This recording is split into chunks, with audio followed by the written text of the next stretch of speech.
VGPயின் Dangerous Water Escape, world's first stunt magic show in aquarium, April 21st, ஈஞ்சம்பாக்கத்தில். நாணயம் விகடன் நேயர்களுக்கு வணக்கம். 2006 நான் 19 வயசில் இருக்க போகும்போது பிஸ்னஸ்குள்ளே வந்தேன். ஸோ இப்போ சாலிடாக ஒரு 14 இயர்ஸ் பிஸ்னஸ்குள்ளே இருக்கேன். 14 இயர்ஸ் நான் பிஸ்னஸ்குள்ளே இருந்ததில் 10 to 11 இயர்ஸ் நான் லாஸை தான் பார்த்துருக்கேன். இந்த ஒரு 3-4 இயர்ஸ் தான் நான் ப்ராஃபிட்டை பார்த்துருக்கேன். ஸோ இந்த ஜேர்னியில் நான் கற்றுக்கிட்ட ஒரு விஷயம் என்ன அப்படின்னு சொன்னால், மணி ஜென்ரலாக மேக்ஸ்ன்னு சொல்லுவோம். சின்ன வயசுலேருந்து மணினாவே நம்ம மேக்ஸோட தான் அதை கார்லேட் பண்ணுவோம். ஆனால் நான் என்ன சொல்வேன்னா, மணிக்கும் மேக்ஸுக்கும் சம்மந்தமே கிடையாது. காசை சம்பாதிக்கிறது ஒரு கலை, ஒரு ஆர்ட். அது காசை மல்டிப்ளை பண்ணுறது ஒரு சயின்ஸு. ஸோ இதுதான் நம்ம எல்லாமே புரிஞ்சுக்கணும். நம்ம பழைய ஒரு ப்ராவர்ப் கண்டிப்பாக கேட்டிருப்போம், பணம் பத்தும் செய்யும் பாதாளம் வர பாயும்னு.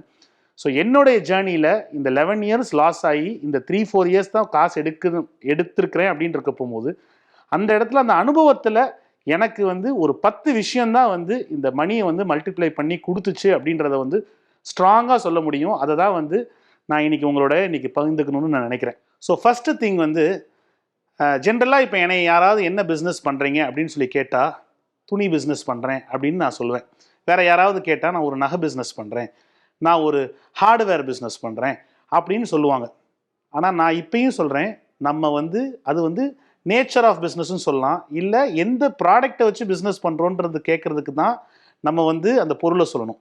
பட் நம்ம ஆஸ் அ பிஸ்னஸ் மேன் எல்லாமே என்ன பிஸ்னஸ் பண்ணுறோம் அப்படின்னு சொன்னால், ப்ராஃபிட் மேக்கிங் பிஸ்னஸ் பண்ணுறோம். ப்ராடக்ட் தான் மாறுது, சர்வீஸ் தான் மாறுது, லொக்கேஷன் தான் மாறுது, பட் எல்லாத்துக்கும் ஒரே கோர் அப்ஜெக்டிவ் தான். அவர் business of business is to make profit. இந்த ஃபஸ்ட்டு ரூல் இதை மைண்டில் எப்பயுமே ஸ்ட்ராங்கில் நிற்கணும். இது நம்ம ஒவ்வொரு ஸ்டேஜில் என்ன செஞ்சிடறோம் அப்படின்னு சொன்னால், சம்டைம்ஸ் நம்ம ப்ராஃபிட்டுக்காக தான் பிஸ்னஸ் பண்ணுறோன்றதை மறந்துட்டு சம்டைம்ஸ் இமோஷனலாக கனெக்ட் ஆகிடுவோம். சம்டைம்ஸு நான் இந்த கஸ்டமருக்கு நான் குறைச்சி கொடுப்பேன்னு சொல்லுவோம். நான் இந்த டைமில் குறைச்சி கொடுப்பேன், என் காம்படிட்டர் இந்த விலைக்கு கொடுத்துட்டான் அதனால நான் உடச்சி கொடுப்பேன். ஸோ இப்படி என்ன செய்கிறோம்னா, அந்த ப்ராஃபிட் மேக்கிங்கிற ஒரு விஷயத்தை மைண்ட்லேருந்து தூக்கிட்டு வேற எங்கேயோ டிஸ்ட்ராக்ட் ஆகிடுறோம். So the core objective of making money, அந்த கோர் அப்ஜெக்டிவ் ஆஃப் டூயிங் பிஸ்னஸ்ன்ற அந்த மேக்கிங் மணி விட்டு வெளியே வந்துடும். ஸோ ஃபஸ்ட்டு ரூல், நம்ம எந்த ஒரு சூழ்நிலையிலையும் ஆட்கள் மாறலாம், இடம் மாறலாம், பொருள் மாறலாம், ஆனால் எல்லாத்துலேயுமே ப்ராஃபிட் தான் கோர் அப்ஜெக்டிவ். செகண்ட், எதுக்கு ப்ராஃபிட்?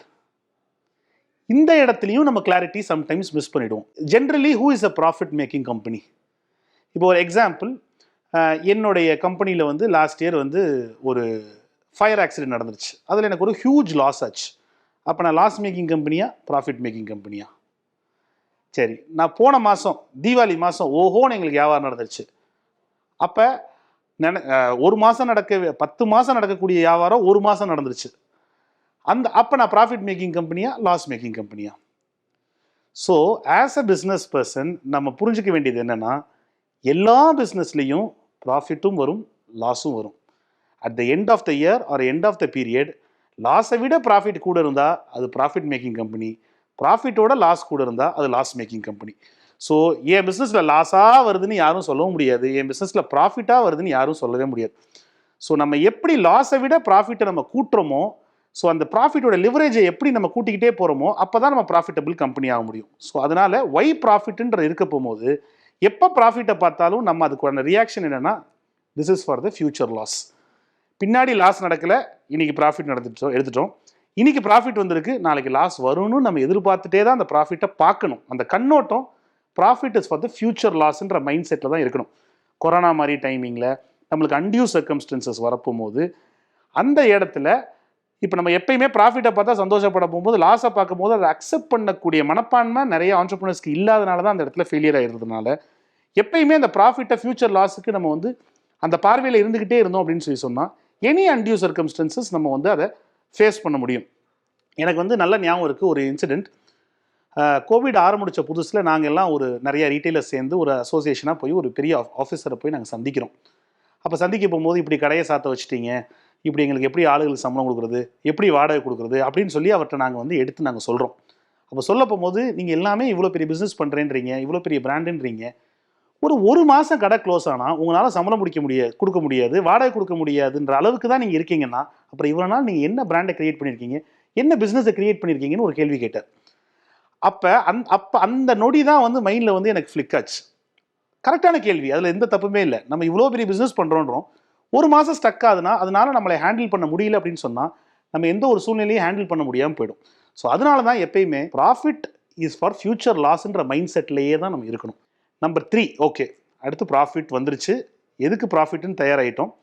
அடுத்து அந்த ப்ராஃபிட் வரப்போகும்போது, ஃபியூச்சர் லாஸ் வரப்போகும்போது யூஸ் பண்ணிக்கிறோம். ஓகே, அந்த ப்ராஃபிட்டை என்ன செய்யணும், நம்ம அது என்ன செய்யணும்னு நம்ம யோசிக்க போகும்போதே அந்த இடத்துல நம்மளுக்கு மைண்டில் ஃபஸ்ட்டு வந்து அதில் கிளாரிட்டி. அதுதான் நான் ஃபஸ்ட்டு சொன்னேன், சம்பாதிக்கிறது ஒரு கலை, அதை மல்டிப்ளை பண்ணுறது ஒரு சயின்ஸ். ஸோ அந்த இடத்துல வந்து ஒரு 100 ரூபா இருக்குது, அந்த 100 ரூபா நான் என் பாக்கெட்டில் வைக்கிறேன். 10 வருஷம் கழிச்சு என் பாக்கெட்லேயே நான் வச்சிருக்கேன் அப்படின்னா அந்த 100 ரூபா 100 ரூபாவாக தான் இருக்கும். நான் ஒரு 1 லட்ச ரூபா இருக்குது என் லாக்கரில் வைக்கிறேன், 10 வருஷம் கழிச்சு நான் திறந்து பார்த்தாலும் அதே 1 லட்ச ரூபா தான் இருக்கும். ஸோ இந்த இடத்துல அந்த மணியை நம்ம எப்படி டிப்ளாய் பண்ணுறோம், மல்டிப்ளை பண்ணுறோம் அப்படின்றது தான் அந்த இடத்துல ஒரு சயின்ஸ். அந்த விஷயத்தில் வந்து அந்த விஷயத்தை நம்ம எப்படி பண்ண முடியும்னா, நம்ம வந்து அனுமானத்தில் பண்ண முடியாது. அந்த இடத்துல நம்மளுக்கு ஃபஸ்ட்டு நம்ம மணியோடைய வேல்யூ தெரியணும், காஸ்ட் ஆஃப் கேபிட்டல் தெரியணும். ஒரு எக்ஸாம்பிள், இன்னைக்கு ஒரு நகை வந்து ஒரு கிராம் வந்து 4000 ரூபா அப்படின்னு நம்மளால சொல்ல முடியும். இன்னைக்கு ஒரு பேச்சுக்கு இந்த ஏரியாவில் ஒரு ஸ்கொயர் ஃபீட்டு 5000 ரூபா அப்படின்னு நம்ம சொல்ல முடியும். அது மாதிரி என்னுடைய இல்லை எஃப்டியில் போட்டோம்னா 7%, 8%, 6%ன்னு சொல்ல தெரியும். இன்னைக்கு ஒரு ஷேர் அண்ட் டிபெஞ்சர்ஸ் போட்டோம்னா ஒரு அப்ராக்சிமேட்டில் 10 to 12% ரிட்டர்ன் வரும் அப்படின்னு நம்ம சொல்ல முடியும். அந்த மாதிரி நம்மளுடைய பணத்துக்கு என்ன காஸ்ட் அப்படின்னு நமக்கு சொல்ல தெரியுமா, சொல்ல முடியுமா? அது எப்போ நமக்கு சொல்ல தெரியுதோ, சொல்ல முடியுதோ, அப்போ தான் நம்ம அந்த அமௌண்ட்டை வந்து கரெக்டாக அதை டிப்ளாய் பண்ணுவோம். எக்ஸாம்பிள், இப்போ நான் என் பணம் இருக்குது, என்னுடைய பிஸ்னஸில் நான் போடுறேன், 10 லட்ச ரூபா நான் உள்ளே போடுறேன். இந்த April 1 நான் 10 லட்ச ரூபா போடுறேன். அடுத்த மார்ச்சுக்குள்ளே என் 10 லட்ச ரூபா வந்து 12 லட்ச ரூபா ஆகுதுன்னா 20% எனக்கு அந்த கேபிட்டலுடைய காஸ்ட். அதே இது எனக்கு 10 லட்ச ரூபா 11 லட்சமானா 10% அதுக்கு வந்து என்னுடைய காஸ்ட். இந்த காஸ்ட் தெரியணும். இஃப் இன் கேஸ் எனக்கு 20% காஸ்ட் ஆஃப் கேபிட்டலாக இருந்தால் நான் அந்த பணத்தை 20% என் பிஸ்னஸில் போட்டால் 20%, ஸோ அண்ட் சோவில் போட்டால் 25%, ஸோ அண்ட் சோவில் போட்டால் 15% நம்மளுக்கு அந்த இடத்துல ஒரு கிளாரிட்டி கிடைக்கும். அந்த கிளாரிட்டி கிடைக்க போகும்போது தான் நான் என் பிஸ்னஸில் திருப்பி ரீஇன்வெஸ்ட் பண்ணுறது நல்லதா, இல்லை நான் ரியல் எஸ்டேட்டில் போடுறது நல்லதா, இல்லை நான் ஷேர் மார்க்கெட்டில் போடுறது நல்லதா, இல்லை நான் கோல்டில் போடுறது நல்லதா. இதில் இன்னொரு ஆஸ்பெக்ட்டும் பார்க்கணும், போடுறதுல ரிஸ்க் ஃபேக்டர் எப்படி இருக்குன்னு. இன்றைக்கி ஃபாஸ்ட் மணி, குவிக் மணி, ஒரு ஃபேண்டசி மணிலாம் வந்து இன்றைக்கி நிறைய இடத்துல நடந்துகிட்டு இருக்கு. ஸோ இதில் மெயின் திங் ரிஸ்க் ஃபேக்டர் பார்க்கணும். ரிஸ்க் ஃபேக்டர் இல்லாமல் ஒரு நல்ல ஒரு டிப்ளாய்மெண்ட்டில் வந்து ரிட்டர்ன்ஸ் எதில் கூட கிடைக்குது, அஷ்யூர்ட் ரிட்டர்ன்ஸ் எதில் கூட கிடைக்குதுன்ற அந்த கிளாரிட்டி கிடைக்க போகும்போது மட்டும்தான் நம்மளுடைய மணியை எதில் போட்டால் நல்லதுன்னு நம்ம நினைப்போம். அப்போ தான் வந்து சில பேர் பிஸ்னஸே ரொம்ப நல்லா பண்ணிகிட்டு இருக்க போகும்போது என்ன செஞ்சிருவாங்கன்னா பிஸ்னஸில் போடாமல் வேறு அசட்ஸில் போடுவாங்க. அதனால பிஸ்னஸ் டவுன் ஆகிடும். பிஸ்னஸுக்கு ஆக்சுவலாக போட்டிருக்க கூடாது. அப்போ பிஸ்னஸில் போடுறதுக்கு பதில் அதை சேஃப் கார்டு பண்ணி வச்சுருந்தாங்கன்னா ஒரு காலத்தில் இது பேசாமல் பிஸ்னஸில் போட்டதுக்கு நான் போய் இதை பண்ணியிருந்தேன்னா கூட பெருசாக இருக்கும்னு பின்னாடி ரிக்ரெட் பண்ணுவாங்க. அந்த இடத்துல காஸ்ட் ஆஃப் கேபிட்டல் வந்து நம்மளுக்கு ஸ்ட்ராங்காக தெரிஞ்சிச்சு அப்படின்னு சொன்னால் அது வந்து ஒன்றுமே கிடையாது. உங்களுடைய புக்ஸில் போன வருஷம் உங்கள் முதல் என்ன, இந்த இயர் எண்டில் உங்கள் முதல் என்ன, அந்த முதல் எவ்வளவா பெருகிருக்கு, 10 12 இருக்கா, 10 13 இருக்குன்னா 20% 30%, அதை வச்சு நம்ம கால்குலேட் பண்ணி அந்த காஸ்ட் ஆஃப் கேபிட்டலை நம்ம டிரைவ் பண்ணிட்டோம்னா தான் அந்த இடத்துல டிப்ளாய்மெண்ட் கரெக்டாக இருக்கும். Point number 4. இந்த பாயிண்ட் நம்பர் 3 தெரிஞ்சாதான் பாயிண்ட் நம்பர் 4 நம்ம லோன் எடுக்கணுமா லோன் எடுக்கக்கூடாதா அப்படின்ற விஷயத்துக்குள்ளேயே நம்ம போக முடியும்.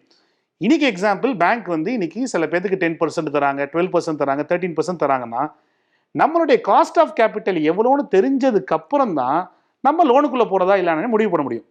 இப்போ நம்ம காஸ்ட் ஆஃப் கேபிட்டல் லோனை விட கூடையா இருந்தால் மட்டும்தான் நம்ம லோனை ரீபே பண்ண முடியும்.